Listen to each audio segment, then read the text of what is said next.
오늘 우리는 스가랴 선지자의 예언의 말씀을 읽었습니다. 스가랴가 누굴까요?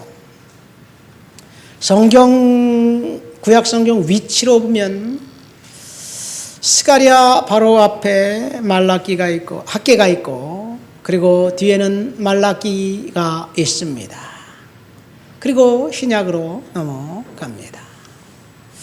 그러니까 스가랴와 학개 선지자는 동시대에 활동했던 선지자고, 말라기는 그들로부터 약 90년 후에 활동했던 선지자입니다. 그리고 말라기 이후 약 400년간 하나님은 그 어떤 말씀도 이스라엘에게 주지 않습니다. 선지자가 나타나지 않습니다. 이를 암흑기라고 합니다. 하나님의 침묵의 기간을 깬 것은 세례 요한이 광야에서 외침으로 비로소 깨어졌습니다. 그런데 의외로 스가랴와 동시대에 활동했던 사람들은 성경 저 앞에 보면 에스라, 느헤미야, 에스더라는 세 권의 책입니다. 이 동시대에 살았던 사람들입니다. 그 시기 이 고대 근동의 역사가 출렁거렸습니다. 이스라엘을 멸망시켰던 바벨론이 이제 페르시아에게 멸망당하고, 페르시아는 신흥 강국으로 시작하면서 페르시아의 첫 번째 왕 고레스가 뜬금없이 바벨론 제국을 점령하고 바벨론 제국에 끌려와서 노예로 살고 있었던 이방 민족 중 특별히 유다인들을 향해서 너희들은 고국으로 돌아가도 좋다라고 선포하면서 고국으로 돌아가길 원하는 사람은 다 돌아가라, 그렇게 이야기하니까 거기에 살고 있었던 유다인들이 1차, 2차, 3차에 걸쳐서 많은 사람들이 대거 고향 땅으로 돌아옵니다. 그런데 여기서 한 가지, 페르시아 왕 고레스가 한 가지 더 제안을 합니다. 너희들이 돌아갈 때 돌아가서 너희의 하나님 야훼 하나님을 위한 성전을 건축해도 좋다. 건축해라. 건축에 드는 모든 비용과 자재들은 내가 다 너희들에게 주겠다. 그리고 바벨론이 이제 유다를 멸망시킬 때 예루살렘에서 이 갖고 왔던 모든 약탈물들, 특별히 예루살렘 성전에 쓰던 물건들은 다 내어주겠다라고 선언을 합니다.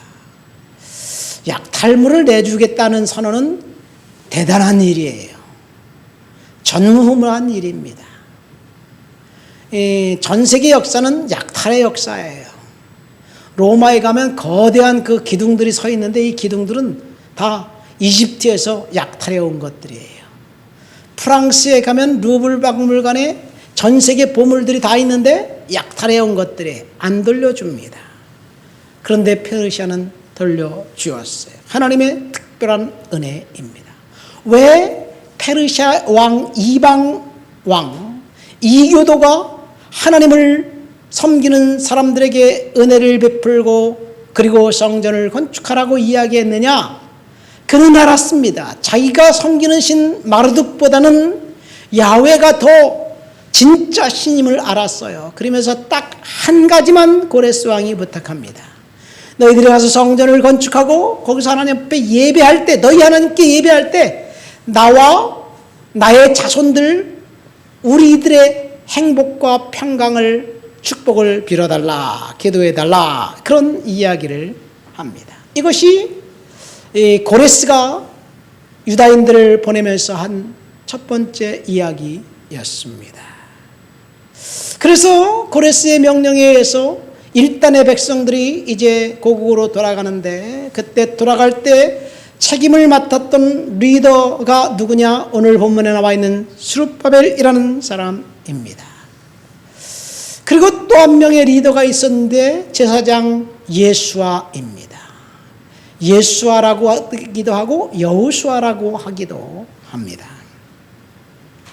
그래서 이 스룹바벨의 인도하에 고향 땅 예루살렘으로 돌아온 그 백성들은 1차적인 목표는 성전 건축에 있었습니다. 그런데 그들이 돌아와서 성전 건축을 시작했는데 뜻하지 않은 방해 세력들에 의해 이제 방해를 받습니다. 방해 세력들은 그곳에 살고 있는 토착민들입니다. 유다인들이 아니에요. 이방민들이에요. 이 통합 이스라엘 국가에서 이제 항상 치었던 사람들이, 그들이 보니까 유다 백성들이 바벨론에 와서 다시 이곳에서 성전을 건축하면 자신들의 입지가 좁아질 것을 알고 철저하게 조직적으로 방해 공작을 벌입니다. 그들이 방해 공작을 벌인 이유는 두 가지, 방법은 두 가지예요. 여론 조작과 선동입니다. 조작과 선동. 여론을 조작하고 음모를 퍼뜨리고 그리고 선동을 해서 결국 예루살렘 성전 건축은 20년 동안 중단하게 됩니다. 여러분, 조작과 선동이 그때나 지금이나 사람들을 여론을 바꾸는데 굉장히 중요한 지침 같은 것 같아요. 오늘날도 그렇죠. 우리가 듣고 있는 뉴스가 뭐가 진짜인지 이제는 아무도 몰라요. 조작과 선동에 의해서 어깨춤을 추다가 그냥 그렇게 이 세상은 흘러가고 있습니다. 이때 하나님께서 2명의 선지자들을 이제 이스라엘에 세웁니다. 성전 건축을 중단한 그 백성들에게 하나님께서 2명의 선지자를 세워서 성전 건축을 촉구하는데, 그가 오늘 본문에 나온 스가랴 선지자이고 두 번째는 학개입니다. 그런데 학개 선지자와 스가랴 선지자의 메시지가 동일한 성전 건축을 촉구하는 내용이지만 메시지는 완전히 달랐습니다. 학개 선지자의 메시지는 경고를 통한 결단 촉구였습니다. 무엇을 경고합니까? 이스라엘 백성들의 죄와 불순종을 다시 경고하는 거예요. 학개가 이제 이스라엘 백성들이 20년 동안 성전 건축하기를 중단한 그 백성들에게 뭐라고 경고하느냐? 너희들의 삶을 한번 돌아봐라. 열심히 일했는데, 땀 흘려 일했는데 남아있는 것이 뭔지 한번 볼래? 주위를 깊이 살펴봐라. 그렇게 경고했습니다. 사실 학개 선지자는 예레미야처럼 분노하지도 않았습니다. 이사야처럼 발변의 시를 짓지도 않았습니다. 단순히 논리적으로 말만 했습니다. 너희들이 열심히 일했지만 농산물의 수확이 얼마나 풍성했는지 한번 볼래? 보니까 땀 흘려 일했는데 창고는 텅 비어 있습니다. 재물은 어디가 무섭게 사라져 버렸습니다. 열심히 노력했음에도 불구하고 남은 것이 없는 이유, 몽땅 사라진 이유, 그 이유를 학개는 우선순위가 바뀌었기 때문이라고 이야기합니다. 열심히 일하는 것이 우선이었고 하나님은 뒷전이었습니다. 그랬기 때문에 농사는 흉작이었고 돈은 벌자마자 사라졌다는 이야기입니다. 그러면서 학개는 왜라는 질문을 계속해서 던지며 백성들에게 경고합니다. 그러자 학개 선지자가 딱 4달간 메시지를 선포했는데 백성들이 그 경고를 듣고 다시 하나님 앞에 순종하고 결단하고 이제 돌아서서 하나님을 우선순위로 삼습니다. 희한하게도 아모스 선지자도 이사야 선지자도 예레미야 선지자도 그들이 외친 메시지에 사람들은 반응하지 않았어요. 철저하게 하나님을 외면했습니다. 그런데 학개 선지자의 메시지에 사람들이 즉각 반응해서 순종했습니다. 이후 중단되었던 성전은 4년 만에 이제 다시 완공됩니다. 이것이 스룹바벨이라는 리더를 통해서 역사를 완성했기 때문에 스룹바벨 성전이라고 이야기합니다. 오늘 우리는 학계 얘기를 하는 게 아니에요. 스가랴 이야기를 하는 거예요. 근데 스가랴 선지자의 메시지는 정반대였습니다. 경고하지도 않았습니다. 위협하지도 않았습니다. 스가랴 선지자는 단지 백성들에게 격려와 위로만 했습니다. 제가 스가랴와 학계 두 권을 다시 읽으면서 설교를 준비하면서 은혜를 많이 받았어요. 경고를 통해서 사람들이 일하는 것 같지만 사실은 스가랴 선지자의 위로와 권면과 스가랴 선지자의 용기를 북돋워주는 그 말에 사람들이 하나님 앞에 다시 돌아가지 않았을까 이렇게 생각됩니다. 스가랴 선지자는 하나님의 위로를 선포했습니다. 하나님의 은혜를 선포했습니다. 오늘 우리가 읽은 스가랴 4장의 말씀은 이 스가랴 선지자가 본 네 번째 환상입니다. 스가랴 선지자가 위로하고 격려할 때 당시 백성들의 상황은 사실 분위기는 험악했습니다. 대적자들이 끊임없이 이제 그 여론 조작과 선동을 통해서 무엇이 진짜인지 알지 못하는 그런 시기였습니다. 대적자들의 반대. 그런데 하나님께서 스가랴 선지자의 위로와 권면과 용기를 북돋워주는 그 말씀을 사람들은 하나님의 음성으로 분별해 냈습니다. 여러분 오늘 본문에 보면 은총이 그에게 있을지어다 하나님의 은혜를 이야기합니다. 왜 유다가 멸망당했습니까? 하나님을 멸시하고 배반했기 때문입니다. 그래서 국가는 사라졌고 예루살렘 성은 완전히 초토화되었고 성전은 이제 파괴되었습니다. 이스라엘 백성들이 다시 돌아와 성전을 건축해서 하나님을 다시 예배하기 시작하면 하나님께서 그들을 놀랍게 복 주실 거예요. 이것을 알고 대적자들이 반대했습니다. 사실 축복과 은혜는 하나님을 우선순위로 삼는 것에 있었습니다. 그런데 대적자들의 그 선동과 조작 때문에 하나님을 떠나서 자기 자신이 열심히 뭔가 하려고 살려고 노력한 그런 모습들, 그럼에도 불구하고 너희들과 하나님은 함께 한다는 그런 경고의 그 위로의 백성들이 다시 하나님 앞에 나옵니다. 본문을 보면 스가랴 선지자가 본 네 번째 환상인데 네 번째 환상 중에 우리 한번 1절부터 6절까지의 말씀을 다시 한번 읽어볼까요? 본문 1절부터 6절을 다시 읽겠습니다. 내게 말하던 천사가 다시 와서 나를 깨우니 마치 자는 사람이 잠에서 깨어난 것 같더라. 그가 내가 묻되 내가 무엇을 보느냐? 내가 대답하되 순금 등잔대가 있는데 그 위에는 기름 그릇이 있고 그 기름 그릇 위에 7 등잔이 있으며 그 기름 그릇 위에 등잔을 위에 7 관이 있고 그 등잔대 곁에 2 감람나무가 있는데 하나는 기름 그릇 오른쪽에 있고 하나는 왼쪽에 있나이다 하고 내게 말하는 천사에게 물어 이르되 내 주여 이것들이 무엇이니까 하니 내가 말하는 천사가 대답하여 이르되 내가 이것들이 무엇인지 알지 못하느냐 하므로 내가 대답하되 내 주여 내가 알지 못하나이다 하니 그가 내게 대답하여 이르되 여호와께서 스룹바벨에게 하신 말씀이 이러하니라. 만군의 여호와께서 말씀하시되 이는 힘으로 되지 아니하며 능력으로 되지 아니하고 오직 나의 영으로 되느니라. 순금 등잔대 환상을 보았습니다. 7개 등잔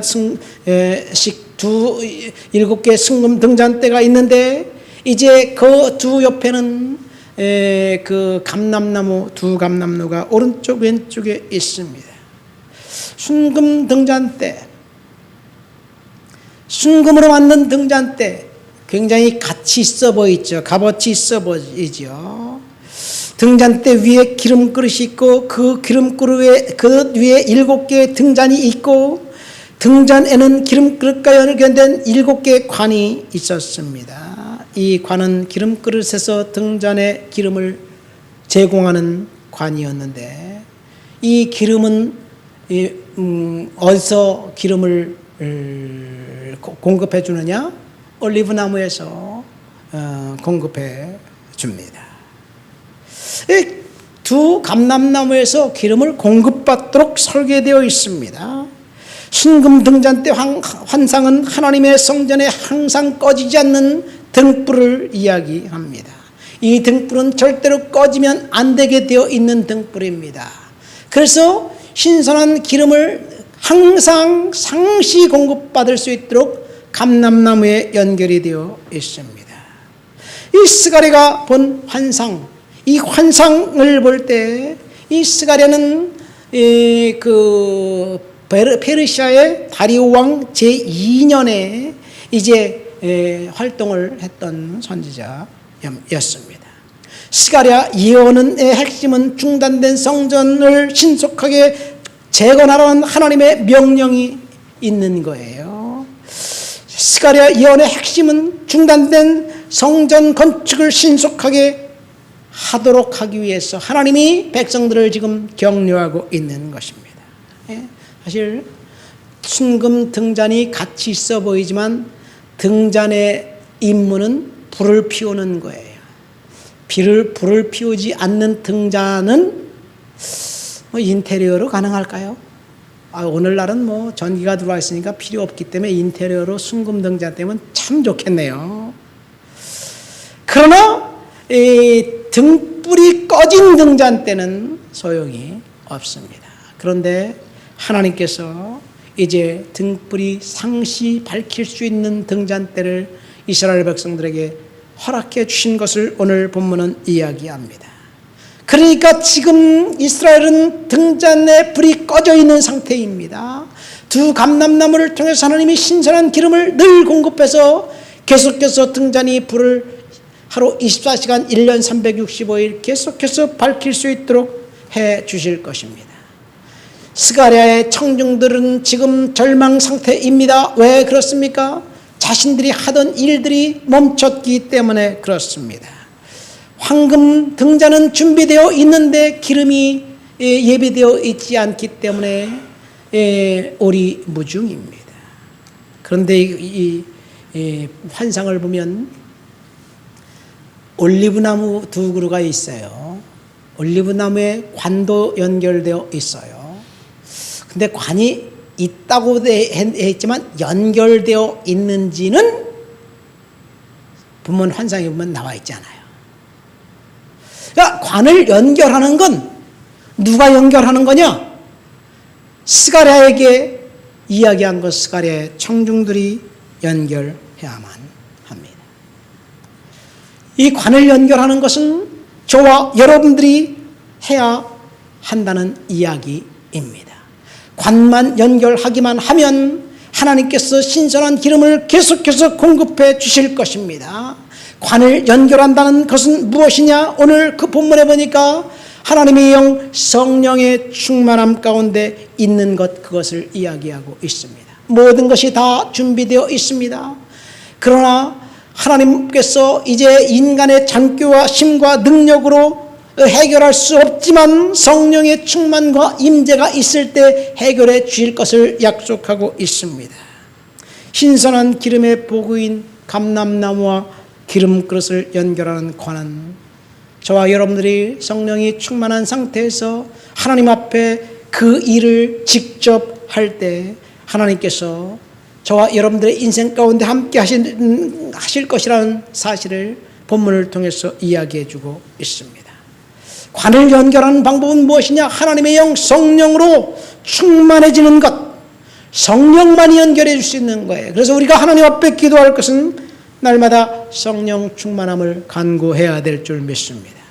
하나님께 성령 충만함을 간구한다면 이제 하나님께서 저와 여러분들을 순금 등잔 때 불을 밝히는 것처럼 하나님께서 열정적으로 주님의 영광을 위해 저와 여러분들을 쓰시게 될 줄 믿습니다. 성령의 도움이 필요합니다 라고 주님 앞에 우리는 기도해야 될 줄 믿습니다. 인간의 힘과 능력으로, 인간의 잔꾀로 우리가 지금 당면한 문제를 해결할 수 있을까요? 없습니다. 성령 충만과 성령의 임재가 있어야만 해결됩니다.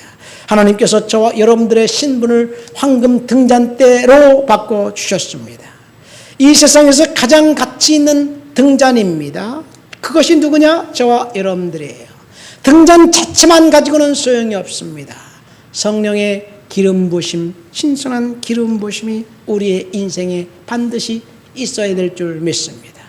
하나님께서 저와 여러분들을 이제 순금 등잔대로 만들었다는 이유는 저와 여러분들이 이 땅을 살면서 가치 있고 고귀한 하나님의 형상으로 만들었다는 이야기예요.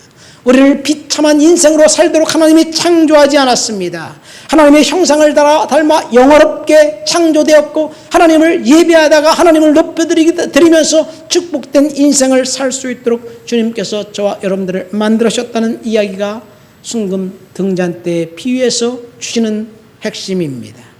모든 것이 다 완벽하게 준비되어 있는 황금 등잔대. 그러나 딱 한 가지 성령의 능력과 충만과 기름 부음은 하나님께 우리가 간구할 때 하나님이 허락해 주실 줄 믿습니다. 예수님께서 십자가를 달려 돌아가시고 죽으시면서 너희는 몇 날이 못되어 성령으로 충만함을 받으리라 라고 말씀하셨어요. 근데 성령 충만은 그냥 아무것도 안 하는데 하나님이 성령 충만을 부어준 게 아니에요. 우리가 아무것도 안 했는데 하나님이 우리를 구원시켜 주신 것, 그것은 맞아요. 구원은 우리가 한 게 아무것도 없어요. 아무것도 안 했어요. 하나님이 특별히 사랑해서 우리를 구원시켜 주신 거예요. 우리의 죄를 용서해 주신 거예요. 그런데 성령 충만은 우리가 하나님 앞에 힘쓰고 애쓰고 간구할 때, 우리가 기도할 때 하나님이 주실 줄 믿습니다.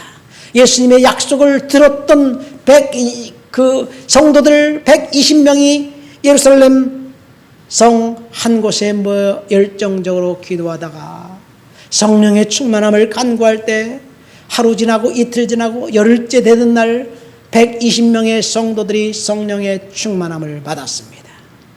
예수님께서 너희들은 몇 날이 못되어 성령으로 충만함을 받으리라 하는 그 말씀을 들었던 사람들이 몇 명일까요? 몰라요.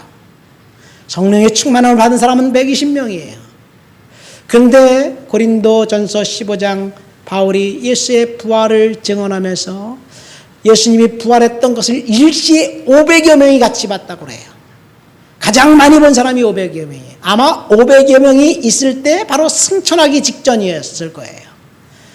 예수님이 승천하기 직전에 500여 제자들에게 너희들은 기다리라, 몇 날이 못되어 성령의 충만함을 받으리라고 말씀하셨어요. 그런데 500여 명이 다 들었지만 어찌된 영문인지 성령 충만함을 받은 사람은 120명이었습니다. 380명은 어디로 갔는지 모르겠어요. 그렇다고 그 120명만 성령 충만 받고 나머지는 다 안 받았느냐?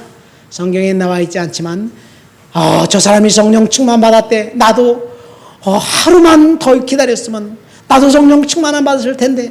그러면서 회개하고 주님 앞에 성령 충만을 간구하며 모든 사람들이 다 성령 충만을 받았을 줄 믿습니다. 우리가 주님 앞에 성령을 간구할 때 내 힘이 아닌 성령의 능력으로 주님께서 이제 우리들의 인생 가운데 함께 하실 줄 믿습니다. 그러면서 큰 산, 태산과 같은 산, 그 산은 우리 7절 말씀으로 한번 다 같이 읽어볼까요? 다 같이 7절을 읽겠습니다. 큰 산아 내가 무엇이냐? 내가 스룹바벨 앞에서 평지가 되리라. 그가 머릿돌을 내놓을 때 무리가 외치기를 은총이 그에게 있을지어다 하리라 하셨고, 이 환상을 본 이후 하나님은 그 스가랴 선지자에게 두 가지를 약속했습니다. 첫 번째, 큰 산이 스룹바벨 앞에서 평지가 되게 하리라. 이 1차적인 큰 산이 평지가 된 것은 스룹바벨이 성전 건축을 완성한 것을 이야기하고 있습니다. 여러분, 두 번째, 하나님이 그 성령 충만함 받은 그 스가랴의 청중들에게 약속하신 것은 은총이 그에게 있을지어다라는 말씀입니다. 영어 성경에 보면 God blessed it 이라고 이제 번역되어 있습니다. 하나님께서 이스라엘 백성들 스가랴 청중들에게 성령 충만한 받은 그 청중들에게 이 큰 산이 평지가 되게 하시겠다는 약속과 축복이 있을지어다, 은총이 있을지어다, 그 약속했던 그 말씀은 그때 그 사람들, 그 청중들에게 하신 말씀이지만 그 말씀은 오늘 지금 이 자리에 예배하는 저와 여러분, 온라인 예배에 참석해서 하나님 앞에 예배하는 저와 여러분들에게 하나님이 동일하게 주신 믿음의 축복의 언약이라고 믿으시기를 예수님의 이름으로 축원드립니다. 그래서 하나님이 역사하시는 거예요. 하나님이 역사하실 시간이 되었다는 이야기예요. 스가랴 청중들은 절망과 낙심 가운데 있었지만 하나님이 시간이 되자 하나님께서 축복해 주시겠다고 은총이 그에게 있을지어다, 큰 산이 평지가 되게 할지어다 선포했습니다. 학개의 선지자가 경고한 그 말씀을 듣고 백성들이 반응했는지, 스가랴 선지자의 위로와 권면의 말씀을 듣고 반응했는지 모르겠지만 뭐 둘 다 필요했겠지요. 쓰임이 각각 다르기 때문에. 그러나 용기를 주고 격려를 주는 스가랴의 말씀을 사람들이 완전히 돌아오지 않았는가 생각됩니다. 여러분, 하나님께서 저와 여러분들에게 경고와 독설보다는 권면과 위로를 해 주시기를 원하시는 분이라는 사실을 믿으시기를 예수님의 이름으로 축원드립니다. 오늘 여기 보면 스룹바벨아 큰 산이 평지가 되게 할지어다. 이 스룹바벨은 누구냐? 아까 이야기했잖아요. 1차 포로로 귀환해온 백성의 리더예요. 근데 스룹바벨은 2차 포로로 잡혀갔을 때 왕이 한 명이 잡혀가요. 그 왕 잡혀간, 바벨론에 잡혀간 왕이 누구냐? 여호야긴이라는 왕이에요. 여호야긴이 바벨론에 가서 여고냐라고 이름이 바뀌어요. 그리고 그가 왕이 된 지 석 달 만에 바벨론을 끌려가고 그의 삼촌 이제 시드기야가 유다의 왕이 되어서 그가 마지막 왕이에요. 근데 스룹바벨은 이 여호야긴 왕의 손자예요. 그러니까 왕족이에요. 그러니까 스룹바벨은 바벨론에서 성공적인 인생을 살던 사람이었습니다. 그런데 그 성공적인 인생을 살던 그 사람이 모든 것 다 내려놓고 유다로 귀환했을 때 그에게 남은 것은 큰 산, 넘지 못할 산, 역경과 고난, 문제만 있었습니다. 하나님께서 이 스룹바벨이 앞에 문제 있던 그 문제를 스룹바벨 힘으로 혼자 해결할 수 없지만 하나님의 은총을 주어서 해결하게 해 주실 것, 이제 해결을 받을 시간이 되었다는 것을 이야기합니다. 저와 여러분들에게 스룹바벨이 갖고 있었던 큰 산과 같은 문제가 무엇인가요? 그 문제가 무엇인지 하나님께서 해결해 주실 시간이 되었다고 믿으시기를 예수님의 이름으로 축원드립니다. 여러분, 하나님께서 스가랴 선지자를 통해서 큰 산이 평지가 되게 해주셨다는 그 말씀은 스룹바벨에게 하신 말씀이 아니라 바로 저와 여러분들에게 하신 말씀입니다. 우리는 하나님의 놀라운 은혜 가운데서 문제는 하나님의 은혜 가운데 해결해 주실 줄을 믿습니다. 두 번째는 은혜입니다. 하나님의 놀라운 은혜입니다. 은총이 내게 있을지어다. 여러분, 하나님의 은혜는 하나님의 사랑이 행동으로 나타난 것을 말합니다. 자격이 없는 자에게 주어지는 하나님의 특별한 사랑이 이제 은혜입니다. 이 하나님의 은혜의 핵심은, 최고 절정은 십자가에서 실현되었습니다. 하나님이 죽을 수밖에 없는 저와 여러분들을 위해서 대신 십자가에 달려 돌아가신 그 놀라운 사랑 때문에 저와 여러분들이 구원을 받았어요. 이것이 은혜입니다.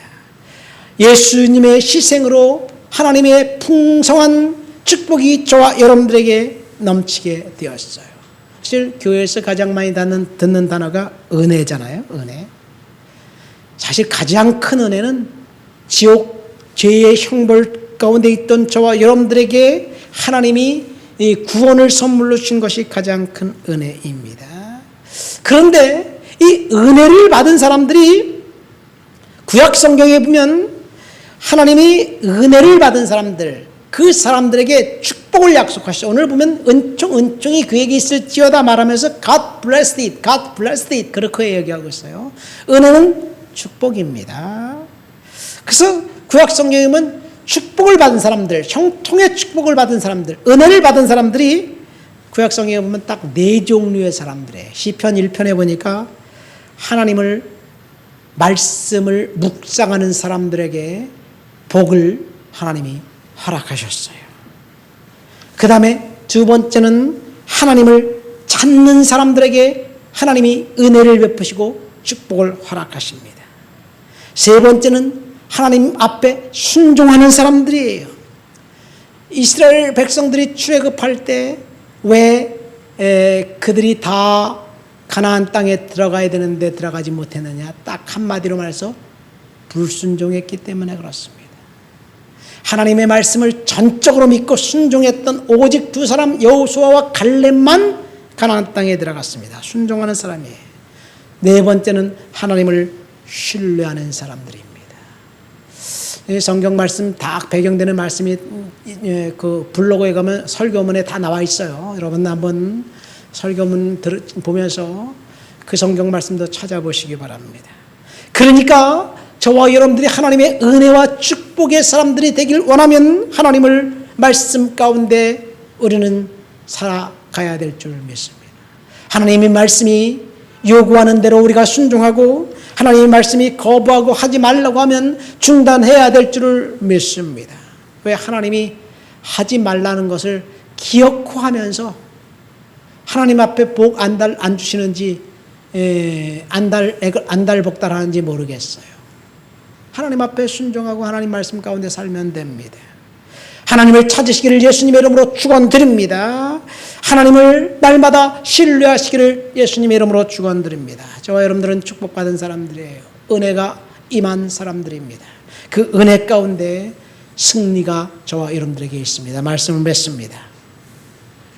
오늘 우리는 스가랴의 메시지를 통해서 은총이 그에게 있을지어다라는 그 말씀을 배경으로 하나님이 역사하신다는 제목으로 은혜를 나눴습니다. 스가랴 선지자의 메시지는 권면과 위로와 용기를 북돋아주는 말씀입니다. 스가랴의 청중들은 지금 모든 일들이 다 사면초가에 부딪혀 있었습니다. 그들이 원래 올 때는 성전을 건축하기로 작정하고 다짐했는데 하나님의 거룩한 역사에 쓰임받기로 결단했는데 와서 보니까 대적자들의 이 선동과 조작에 의해서 갈피를 못 잡고 방향을 상실해 버렸습니다. 그래서 이제는 뭐가 뭔지 뭐가 진리인지 모르는 상태에 있었습니다. 그때 하나님께서 스가랴 선지자를 통해서 다시 한번 말씀으로 이상을 통해서 말씀으로 은혜를 주십니다. 그들은 순금 등잔대였고 그리고 하나님 앞에 귀히 쓰임받는 존재들입니다. 순금 등잔대에 이 신선한 기름을 공급받을 수 있도록 모든 것들이 다 준비되어 있는데 관을 연결하는 것은 그들이 해야만 했습니다. 저와 여러분들은 하나님께서 순금 등잔대로 창조하셨습니다. 모든 것들이 다 예비되어 있고 준비되어 있습니다. 딱 한 가지, 감람나무의 관을 연결하는 것은 저와 여러분들이 해야만 합니다. 성령의 충만함을 하나님 앞에 간구하고 하나님 앞에 기도할 때 하나님이 성령 충만함을 우리에게 허락해 주실 줄 믿습니다. 그러면 스룹바벨에게 큰 산이 평지가 되게 한 것처럼 저와 여러분들의 인생 가운데 하나님의 놀라운 반전의 역사가 있게 될 줄 믿습니다. 이것이 하나님이 스가랴 선지자를 통해서 저와 여러분들에게 주신 말씀입니다. 하나님 앞에 믿음을 갖고 인내하며 하나님을 신뢰하며 사시기를 예수님의 이름으로 축원드립니다. 하나님의 역사하는 시간은 바로 저와 여러분들과 함께 하신다는 사실, 지금 하나님이 역사하고 계십니다. 우리 다 같이 말씀을 생각하며 통성으로 기도합니다. 하나님 아버지 감사합니다. 오늘도 주님 앞에 나와 주를 높여드리고 주를 찬양하고 주를 예배합니다.